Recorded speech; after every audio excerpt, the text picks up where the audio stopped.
আসসালামু আলাইকুম। হ্যালো বন্ধুগণ, সবাই কেমন আছো? আশা করি সবাই ভালো। আজকের ছোট্ট একটি ভিডিও টিউটোরিয়ালে আমি দেখাবো কিভাবে ফেসবুক অ্যাকাউন্ট ডিঅ্যাক্টিভেট করতে হয়।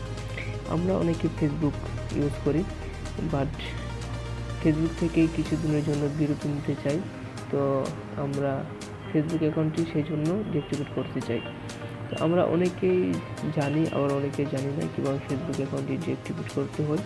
তো আমরা যারা জানি না কীভাবে ফেসবুক অ্যাকাউন্ট ডিঅ্যাক্টিভেট করতে হয়, ভিডিওটি তাদের জন্য হেল্পফুল হবে। তো বন্ধুরা, আমি সরাসরি ভিডিওটি চলে যাই। তো আমি যে কোনো অ্যাপ থেকে ফেসবুক অ্যাকাউন্টটি লগ ইন করে নেব। তো আমার অলরেডি ফেসবুক অ্যাকাউন্টটি লগ ইন করা আছে। আপনাদের যদি লগ ইন করা না থাকে তাহলে লগ ইন করে নেবেন। তো সেই জন্য আমি উপরে 3 ডট গেলে এখানে ক্লিক করি। এখানে ক্লিক করার পর দেখেন এখানে চলে আসছে সেটিংস নামে অপশনটিতে আমি ক্লিক করব। ক্লিক করার পরে এখানে দেখেন বিভিন্ন অপশন চলে আসছে। এখানে উপরে যে অপশনটি আছে পার্সোনাল ইনফরমেশনে ক্লিক করব। ক্লিক করার পর দেখেন এখানে অনেকগুলো অপশন চলে আসছে। তো এখানে সবচেয়ে নিচের যে অপশনটি ম্যানেজ অ্যাকাউন্ট, তো আমি ম্যানেজ অ্যাকাউন্টে ক্লিক করব।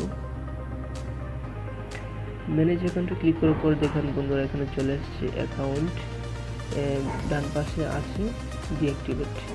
তো আমি ফেসবুক অ্যাকাউন্টটি ডিঅ্যাক্টিভেট করব। এখন ডিঅ্যাক্টিভেট লেখাতে ক্লিক করব। ক্লিক করার পর দেখেন বন্ধুরা এখানে অনেকগুলো অপশন চলে আসছে। আপনি কী কারণে ফেসবুক অ্যাকাউন্টটি ডিঅ্যাক্টিভেট করবেন, তো এখানে যে একটি আপনি সিলেক্ট করে নিলে হবে। তো আমি 2 নম্বর অপশনটি সিলেক্ট করে নিচ্ছি, I have another Facebook account. তো এখানে ক্লিক করব। ক্লিক করার পর কন্টিনিউতে ক্লিক করব।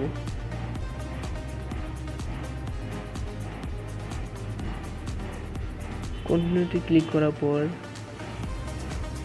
বন্ধুরা নিচে চলে আসছে দেখেন ডিঅ্যাক্টিভেট মাই অ্যাকাউন্ট, এখানে ক্লিক করব। তো বন্ধুরা দেখেন কন্টিনিউতে ক্লিক করার পর আমার অ্যাকাউন্টটি অলরেডি ডিঅ্যাক্টিভেট হয়ে গেছে। এখানে উপরে লেখা আছে অ্যাকাউন্ট ডিঅ্যাক্টিভেশন সাকসেসফুল। তো বন্ধুরা এভাবে আপনারা ফেসবুক অ্যাকাউন্টটি ডিঅ্যাক্টিভেট করতে পারবেন। তো বন্ধুরা, আমার ভিডিওটি যদি ভালো লেগে থাকে তাহলে লাইক, কমেন্ট, শেয়ার এবং আমার চ্যানেলটি অবশ্যই সাবস্ক্রাইব করবেন। ধন্যবাদ সবাইকে ভিডিওটি দেখার জন্য।